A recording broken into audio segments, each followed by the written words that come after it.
Now, I want to get to the $64,000 question because a lot of people have written a lot about this. That in the era of Trump and the Republican Party, the Bush name maybe is seen as a liability, but you don't see it that way at all. And I wonder if you could explain a little bit just how you navigate that. There's perception and there's reality.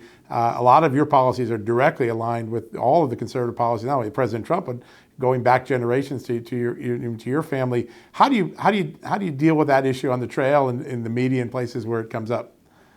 Well, make no mistake, President Trump is the life of the Republican Party. He has brought a new sense of energy. He's brought new voters. I mean, I remind folks in Texas that he carried Zapata County. This is on the border, one of the poorest areas of the state, over 90% Hispanic, and yet he carried it, almost carrying Hidalgo County as well, through his message of economic opportunity, free markets, but most importantly, border security. So Yeah. his message resonates in new communities and has brought new voters. As a Bush, of course, I love my dad and my uncle and my grandfather, and I try to honor their legacy. And they brought me, and I have them to thank for me being in the position that I'm at.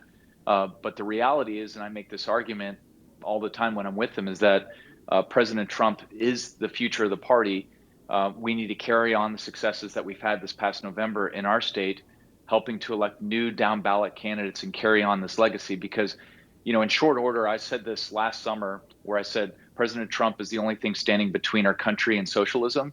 And people laughed at me and said, well, that's just election hyperbole. But as it turns out, with about $10 trillion of additional spending on top of 25 trillion in Yeah. national debt, I mean, our children or grandchildren are facing a size of government that they could never afford.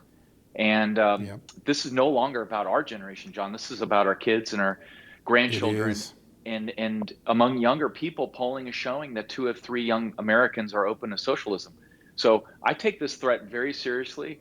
Biden, he didn't really campaign. He was in the basement for most of the time. But That's right. when he did communicate with the media, he did say, well, I'm kind of a sensible Democrat from the middle. And we've seen anything but that. So to me, you've got to look at the total picture here. And our country needs to have a recovery of conservative ideas. And I hope it starts with the House and Senate.